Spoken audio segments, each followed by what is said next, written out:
Welcome back to our weekly study of the New Testament Canon, and tonight we're in lesson number 8. Now, as I've been mentioning, apostolicity was the major criteria that was used by the early church to determine if a book was genuine or not. In other words, it had to be written or endorsed by an apostle. And we saw why Hebrews was eventually accepted, even though they knew Paul was not the actual author of the book. They disputed it in the 3rd century, but in the end, it was accepted by all Christians. And like Hebrews, the letter by James was one of the 7 letters that was disputed, and in the end was also put in the canon. It was one of the earliest written New Testament documents, in fact, probably around AD 40 or 50.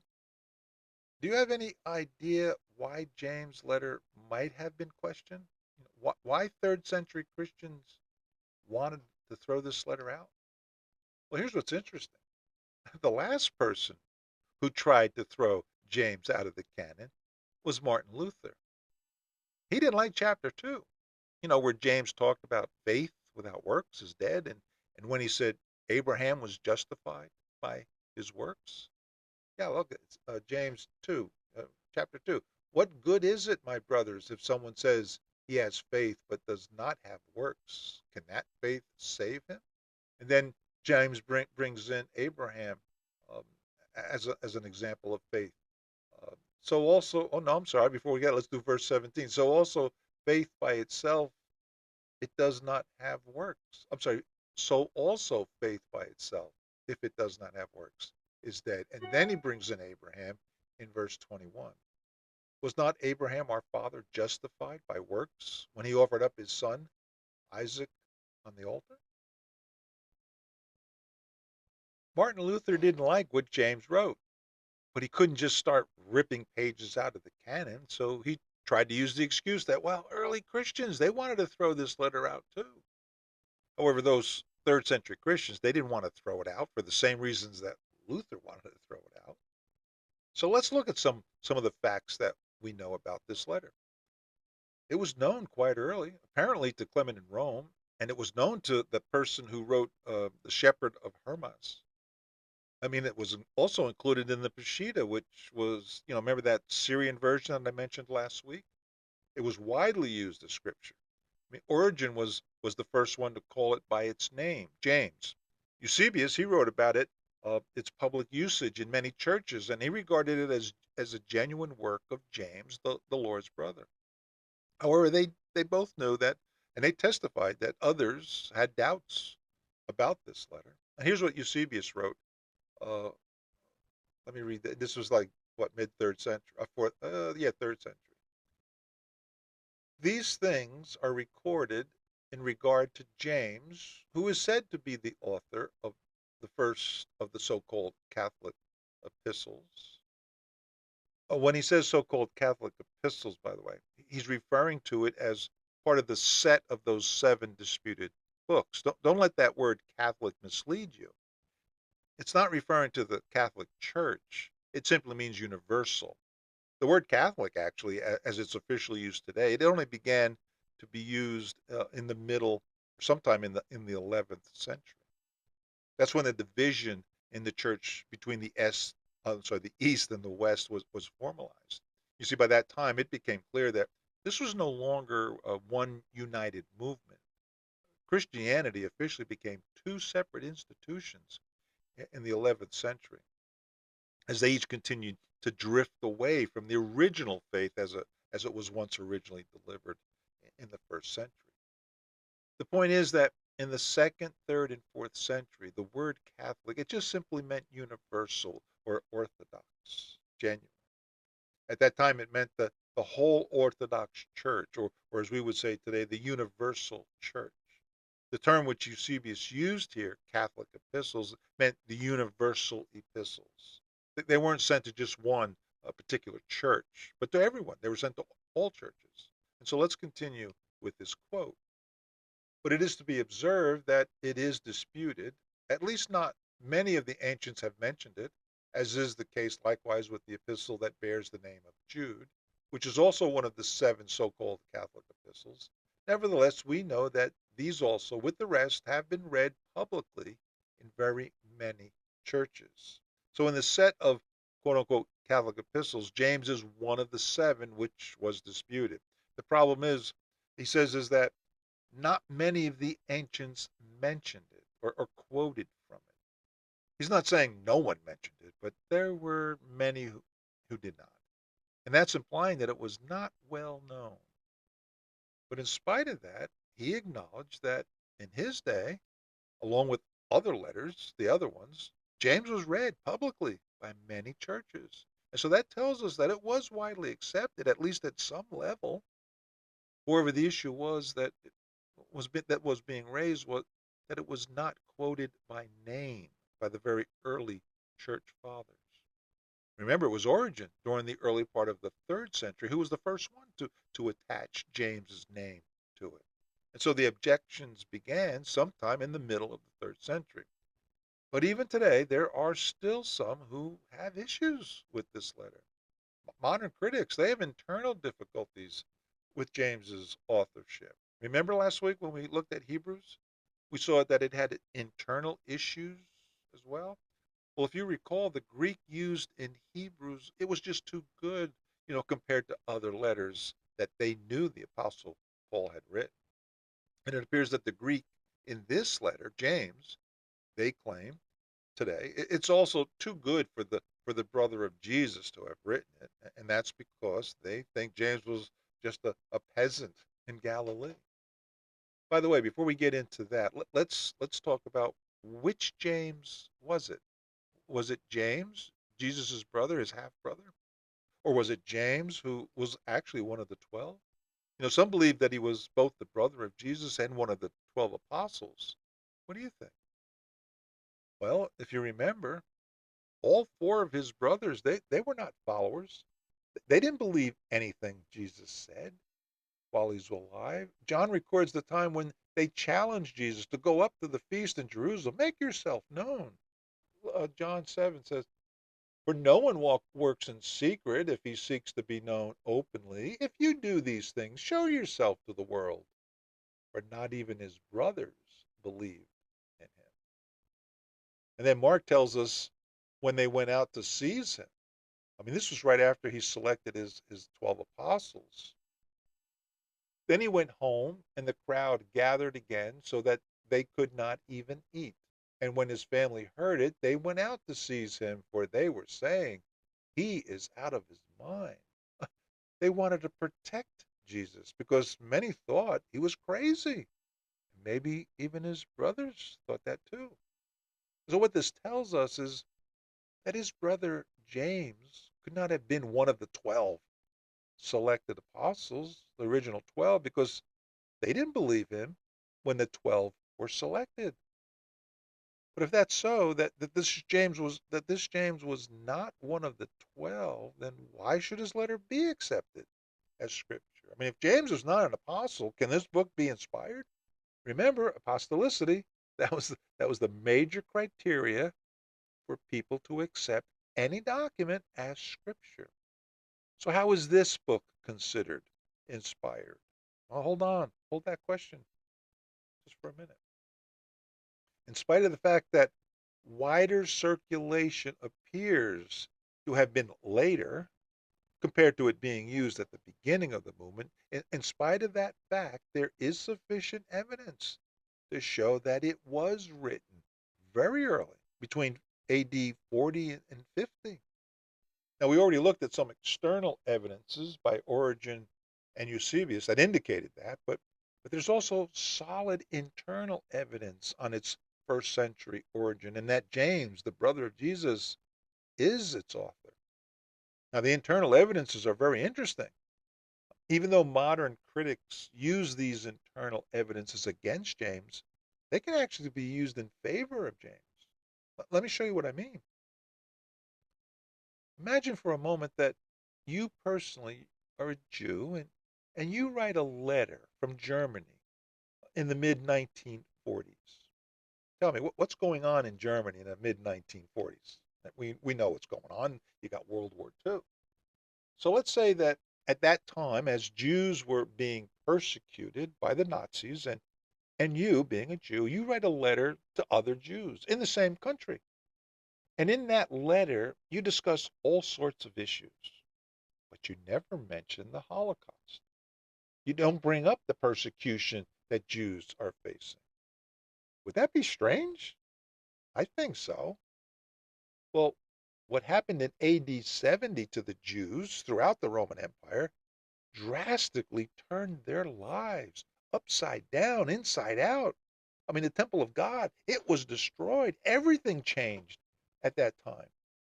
More than it changed even in 135 AD when the Second Jewish War had ended. In 70 AD, everything for the Jews changed in a moment. Their religion had to be reformed. Sacrifices no longer existed. Their record keeping and their genealogies were all destroyed. Tracking which tribe you belonged to, it was gone and it never returned. Their perception, their entire worldview had to be changed. I mean, that was the end of the world for them. Their life was over. Their living conditions were horrendous. And yet, you see no traces of that horrific reality in James's letter, which primarily was addressed to Jewish Christians. James never mentions anything about those things, whether it be words of encouragement or discussions about judgments. You see, this is internal evidence which tells us it was written very early, well before AD 65, when the first Jewish war started. It could not have been written after 70 AD. I mean, if it was, then the issues and the subjects which James talks about, it doesn't make any sense. I mean, he talks about businessmen traveling to other cities and building their businesses and where they should really place their priorities. He warns wealthy landowners on how to treat their employees and how they're presently living in luxury. There are no successful businessmen or rich landowners anymore in 70 AD. Rome destroyed Jerusalem and everything associated with it. The content of what James wrote tells us this letter was written well before 70 AD, and it was circulating among Christians during very early times. Therefore, there were eyewitnesses, people who could check it and who could trace it and verify it. And so there are valid internal evidences for its first century origin. But what about its authorship? Well, first of all, the author identifies himself as James. However, that was a very popular name back then. There were many Jameses during that time. The fact that he just simply calls himself James without a qualifying identifier, well, that implies that this James is famous. He's very well known. He knows that his audience will know who he is.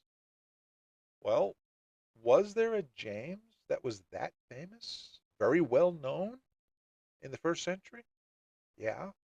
He came to be known as James the Just. I mean, he was a leader of Christianity in the middle of the first century. And we have evidence that this James the Just was the brother of Jesus. Josephus mentions him in his book Antiquities, where he talks about how James was executed before the first Jewish war, which occurred around 62 AD. Now, I'd like to read what Josephus wrote. It's a little long, bear with me, but it's full of specific details which proves my point about James, that James was a famous person and religiously very influential. Let's say, okay, Festus was now dead, and Albinus was but upon the road. So let me stop there. The he here is Ananus, the newly appointed high priest, as we're going to see in a minute. But let me continue with that sentence. So he assembled the Sanhedrin of judges and brought before them the brother of Jesus, who was called Christ, whose name was James. Notice he identifies Jesus as Christ. That's because the name Jesus was also a popular name. And Josephus wanted to make it clear which Jesus he was talking about. So let's read the rest of it. Whose name was James, and some others of some of his companions. And when he had formed an accusation against them as breakers of the law, he delivered them to be stoned. But as for those who seemed the most equitable of citizens, and such as were the most uneasy at the breach of the laws, they disliked what was done. They also sent to the king Agrippa, desiring him to send Ananias, uh, to send to Ananias that he should act so no more, for that what he had already done was not to be justified. Nay, some of them went also to meet Albanus, as he was upon his journey from Alexandria, and informed him that it was not lawful for Ananias to assemble a Sanhedrin without his consent. Whereupon Albanus complied with what they said, and wrote in anger to Ananias, and threatened that he would bring him to punishment for what he had done. On which King Agrippa took the high priesthood from him, when he had ruled but 3 months, and made Jesus, the son of Demenas, high priest. This tells us how angry even the Jewish council was because of James's execution. And the Jews on this council, they were not Christians. Everyone, including non-Christians, knew James, and they had respect for him. The second point about the letter is that James's letter, that it definitely had a Jewish tone. But what makes it interesting is that it had to be written even before the events described in Acts chapter 15. What was going on in Acts 15? That was the big brouhaha where the apostles, the elders, and the whole church in Jerusalem, they assembled. Remember, to discuss the enforcement of circumcising Gentiles. This was a major, major issue. I mean, Paul was confronting this problem for some time now, and throughout the whole region, wherever he went, wherever he preached the gospel, it became an extremely hot topic. And this letter by James, with its Jewish tone, says nothing about that issue. This proves that it had to be written way before the controversy of circumcision even started. In other words, a time when most of the Christians were Jews. And third, the conditions appear to belong to the period well before the fall of Jerusalem. As I already mentioned, the oppressors that were mentioned in the letter, they're wealthy landowners of Judea. They no longer exist in that same capacity after the fall of Jerusalem. And then fourth, there are striking similarities between the language in this letter and in James's speech during that council in Acts 15. Modern critics, they may say, well, considering James's background, and James could hardly write his texts, but their information is very limited. It's only speculation what James could or could not do or know. And that kind of weak speculation, it's not sufficient to question the book. And the final point is that in Galatians, Paul called James a pillar of the church on the same level as Peter and John. And the tone of James's letter surely corresponds to that position. And also notice in Galatians 2, verse 9, along with Peter and John, James is listed first. Let's read that. Galatians.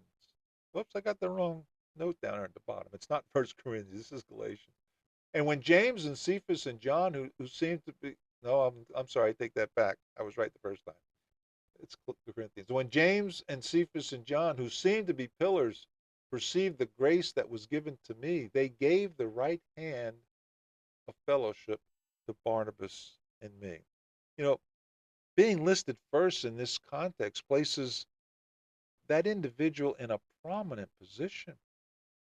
He was not just well known. He was a very influential person with authority. But what about the issue of late circulation? Why wasn't the letter widely circulated in the beginning? Well, there were strong motives that may have prevented a wider circulation of James in the very early time. I mean, in the second half of the first century, animosity was growing. I mean, pretty strong between the Jews and the Christians. Christians were very suspicious of the Jews. When you read about how Polycarp was killed, when he was martyred in the middle of the second century, we read how the Jews supported his arrest. And they were collecting wood to help to assist Rome, to help them in burning Polycarp alive. But there were other reasons animosity grew even stronger. One of them was that when Jerusalem fell in 70 AD, the Christians didn't fight. They didn't fight for Jerusalem at all. They obeyed Jesus' command and fled, get out of town. And for the Jews, well, that was a sign of betrayal. And so the animosity became very obvious. For the Jews, the Christians were the enemies, and vice versa. Most likely the letter was written from Jerusalem, but it was addressed to the Christian Jews of the diaspora. Its Jewish tone could hardly be appreciated by Gentile believers over there in the West.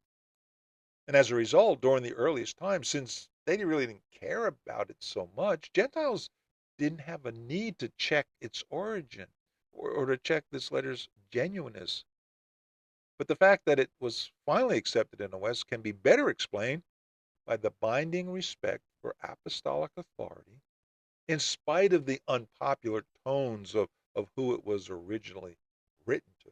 The bottom line is this: that there are many external and internal evidences which establish that this letter is genuine.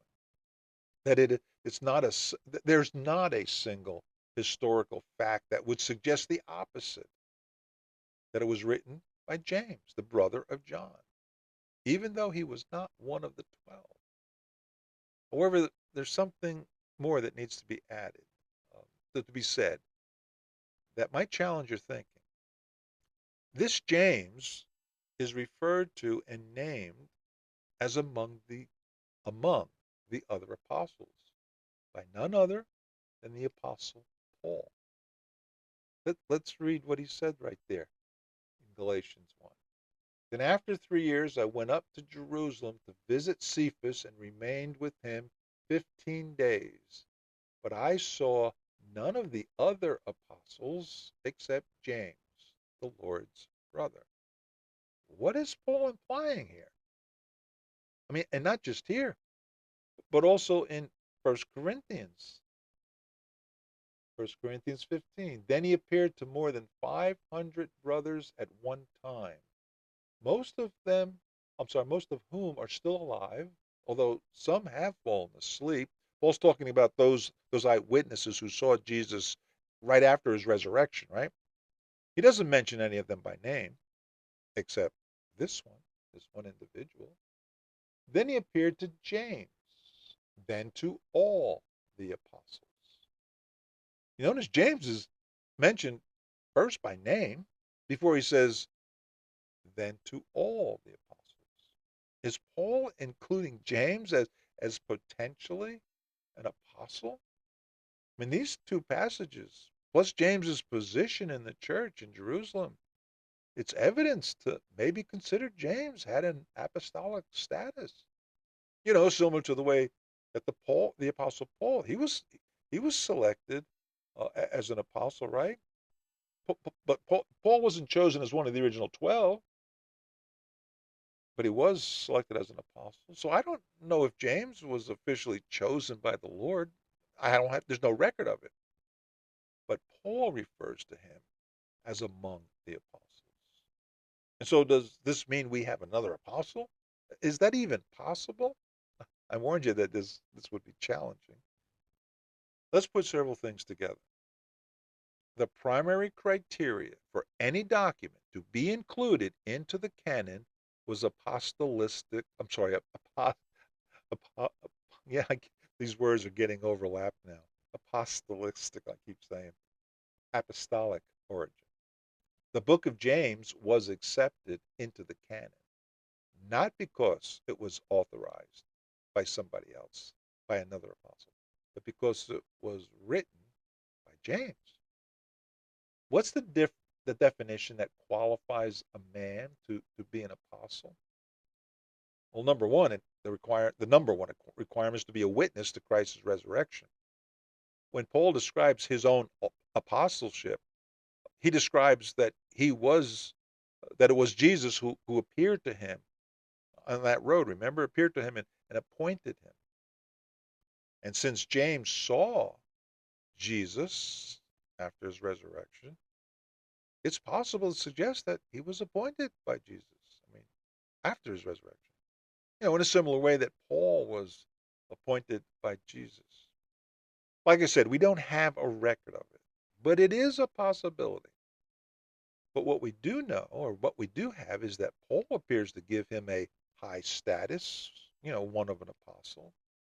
Another interesting fact is when you read Acts chapter 15, starting around verse 13, James is the one who presides over the council as he gives the last word.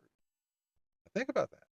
The church in Jerusalem, along with all the apostles, they were discussing the issue of circumcision. Paul, he stands up, he says something, he speaks. And then Peter, he stands up and he speaks. But then it's James who makes the final proclamation. And he closes the meeting out with a statement. Here in 1 Corinthians 15, verse 19. Therefore, my judgment is that we should not trouble those of the Gentiles who turn to God, but should write to them to abstain from the things polluted by idols, and from sexual immorality, and from what has been strangled, and from blood. That's leadership, and that's authority. So in closing, I want to read a quote from Donald Guthrie's. His quote is, although some of the arguments for alternative views are strong, yet none of these views has any better claim to credibility than the tradition. In these circumstances, the authorship of James, the Lord's brother, must still be considered more probable than any rival. Now that's a quote from his book, Introduction to the New Testament, which is a great source of biblical and historical information. Okay, this is a good place to stop for tonight. And so next week, we're going to be looking at 2 Peter, 2nd and 3rd John, Jude, and if there's enough time, the book of Revelation. But for now, I just want to say I hope you're finding all of this historical information as intriguing and as interesting as I do, as well as informative. And thank you again for being here. And we'll see you next time, Lord willing, with lesson number 9.